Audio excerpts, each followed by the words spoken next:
All right, what's cracking, everybody? Welcome back to the channel. New video. Hopefully this one's working out. There was some lag here. Now, I'm going to keep it real. You guys know I'm sick right now. Had some things to take care of today. So I was like, you know what? I'm going to take the day off. And then a video, a memory hit me.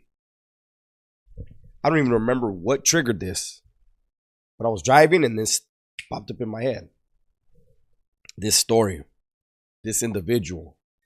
And I said, you know what?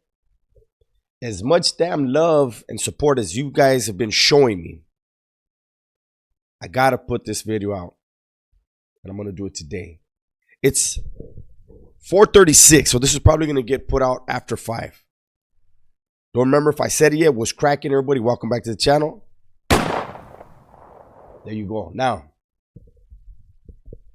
I know I did a video once about a crazy ass white convict. And this is probably the craziest white man I met during my entire incarceration. And I met a few that were fools. But let's get to the beginning of this story. So I go to the Oyo, 2004, New Folsom, standalone unit. That was the new ad SIG. And when I get there, a white dude gets in the van. Hey, what's your name, brother? Right? And I tell him who I am. And I go, who are you? He said, I'm that white boy that all the Southsiders want to kill. And then he gave me his name. I'm not going to say the last name. People that were there or people that know this individual, you know who it is. I'm going to say his first name, Joey. Okay? And I started laughing when he said that he was that white boy that all the Southsiders wanted to kill, right? I started laughing. And he goes, oh, you must not know me yet. He goes, ask around. And I was like, yeah, all right. He goes, okay. So I have to do my due diligence. So I ask, hey, who is this vato right here? Then I get the story here. So Joey had been doing time for a long time. Joey had put in a lot of work. Joey was very close. He had a couple of very close friends, and they had the heart, the damn balls to do the manual work, we'll call it, within the prison system to become a legend for the whites. They were putting it down, him and his little, crew. And when his name was floated, there was a certain legend. I don't want to say his name, People that know this guy, Joey, know the story. But a certain individual said, nah, he's never going to make the cut. And so Joey then went on a rampage.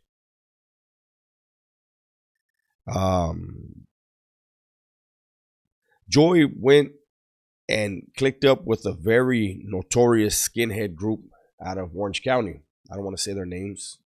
People that know. This skinhead group is very violent, very well known. And Joey clicked up with them because, I don't want to get into why, but he decided he was going to war with the legends for the whites. And he felt that maybe he could convince others to do it with him, right? So that was the hell was that all about? Nothing even popped up. Anyways, now fast forward. Joey's in the Los Angeles County Jail. One of the legends for the whites is there. A very serious incident occurred. Extremely serious incident occurred involving one of the legends for the whites. And the fire was immediately put out by that same legend. And Joey felt, how the fuck does that happen? And then you're telling everybody it's okay. And Joey proceeded to go after Southerners in the county jail. And, I heard the story from various people, but then a neighbor moved in and he was like, hey, homie, isn't that crazy white boy Joey, And I go, yeah, he goes, I was in the fucking county with him, homeboy. He would trick homies to come up to the front bars of the cell and he would fucking choke them out. He wouldn't kill them, but he would choke them out and then just fucking, leave them. Well, this dude was no damn joke.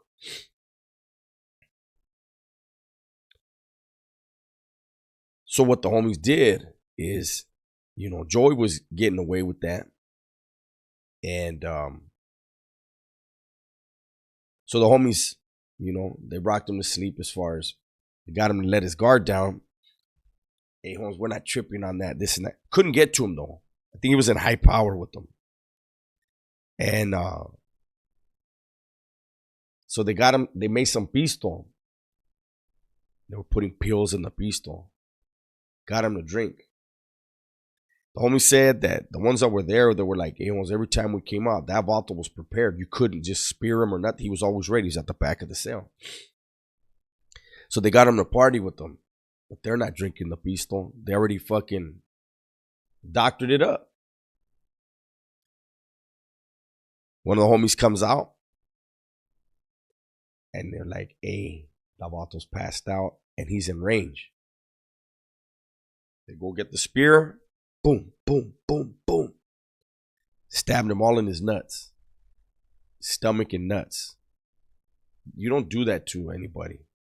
You don't do that to, that's like, but because of how disrespectful he had been, it was decided to hit him wherever the fuck you want.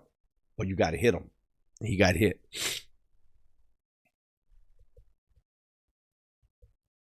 There was a legend that came down for the whites. And we were in D, in D pot. I believe that legend was in E or F. And that legend was fighting cancer. And Joey, I used to hear him always tell the cops, hey, man, that's my buddy over there, man. Can you get him this cell move slip? And I remember thinking, like, this vato has no compassion. That dude's fucking, OG, man. Put in major work. And right now he's weak physically because he's fighting this disease. And this vato was saying, this dude fucking signs that paper, I'm smoking him.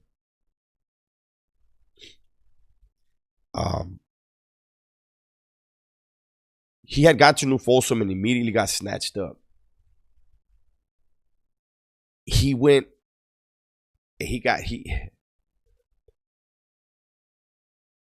I'll say the name of it because it doesn't exist anymore. The NLR, right?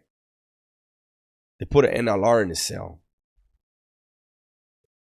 And the dude identified himself to Joey as NLR. Joey knocked this dude out. Broke his hands. Broke his fingers. And then pounded on the door. Went off on the door. He choked the dude out. Joey, I almost said his whole name. This dude was a fucking maniac. A monster. Wasn't even a big dude. He was probably 5'11" at most. This is one of those rare breed of people you meet in there. This dude would fucking go through a brick wall if he had to. So, like I was saying, so he choked the dude out, knocks him out, breaks his hands, breaks all of his fingers, starts beating on the walls, right? And when Huras come, he's like, hey, man, I don't know what's wrong with my celly, man. This went crazy and started fucking beating on the walls, man. I think you need to take him to fucking medical or something and get him evaluated by a psych. Everybody was like, damn, man, this motherfucker is a nut.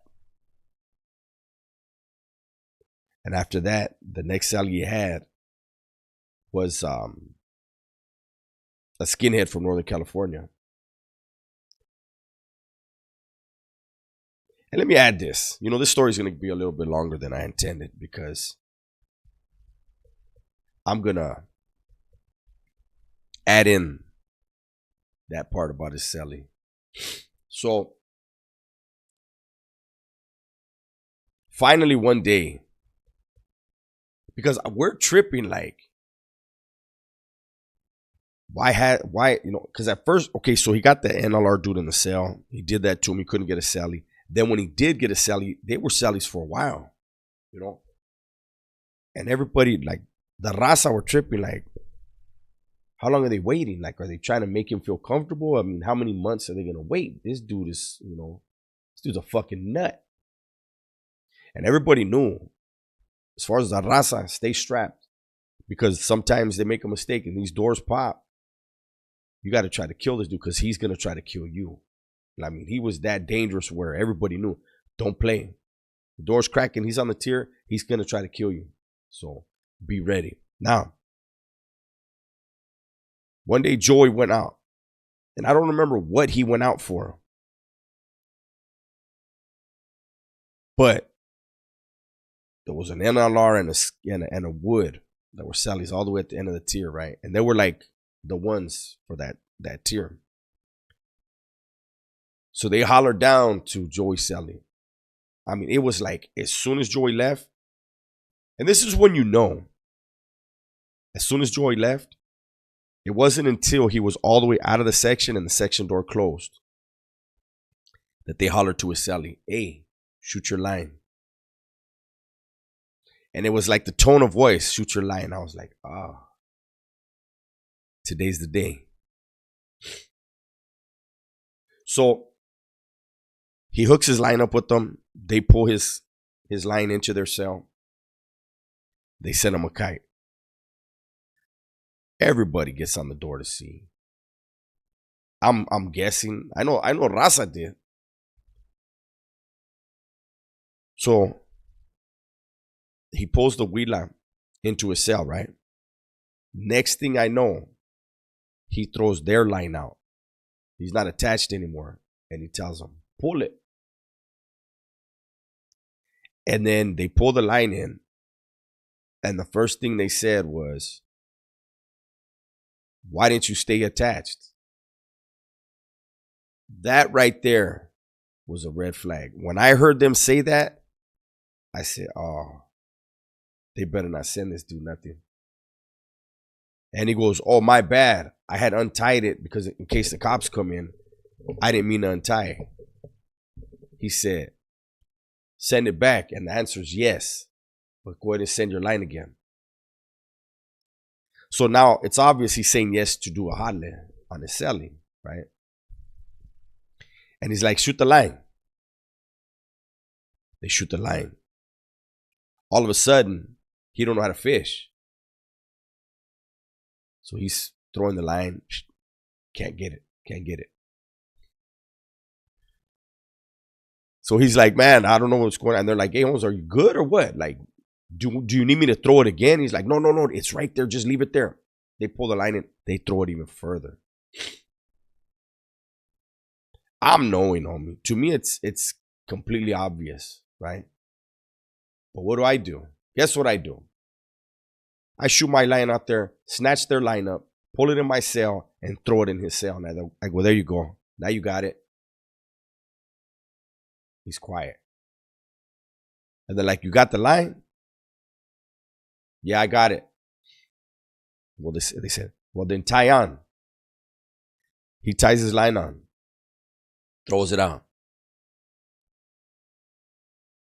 They pull him in, right? They pull his line in. Immediately they tell him, pull it. He's pulling. I'm looking. I see the package go past the door. And I'm like, okay. In my head, I'm like, okay, that's the strap. He unattaches his line from theirs, shoots it out. They're like, you good? And he's like, I'm good. So I get in the van. I'm like, hey, what's up, Holmes? You good? Everything all right? He's like, yeah, everything's good, Holmes. I said, all right. The Hudas come by for yard release, right? He taps on the fucking window. And he goes, ACO. And I immediately got in the vent and I said, don't do it. And he ignores me and I said again, hey, don't do that. And he says, hey, I need to talk to you. And the cop looks at him and he goes, what the fuck is that? And he goes, here. And he slid the cop something under the door. He slid the fucking piece. They pulled him out. When they pulled him out, I hollered down to the guys that had fished to him. And I'm like, hey, just so you know, he gave it to him. I saw him put it in the vest. They were like, all right, bro, thank you.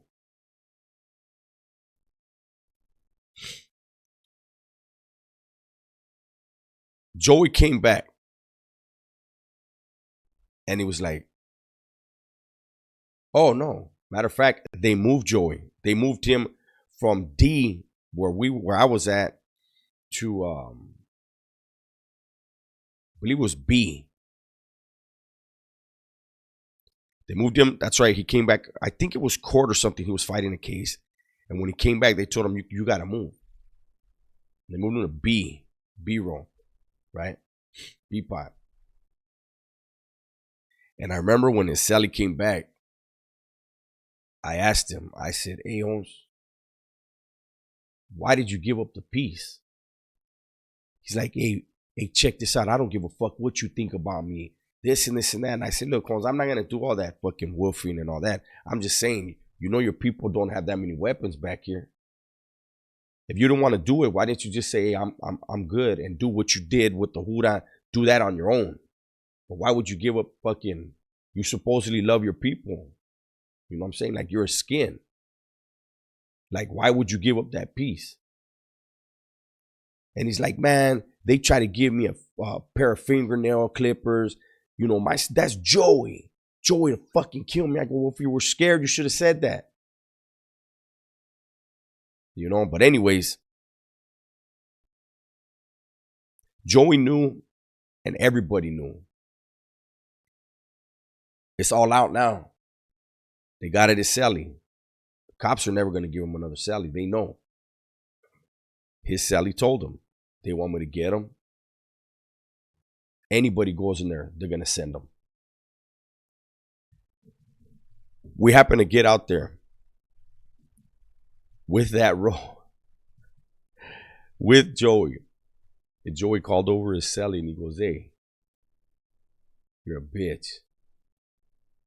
You should have fucking wrote it out. You should have tried it out.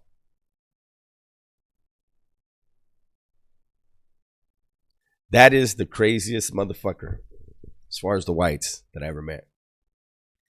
That dude chose to go after the legends for the whites by himself.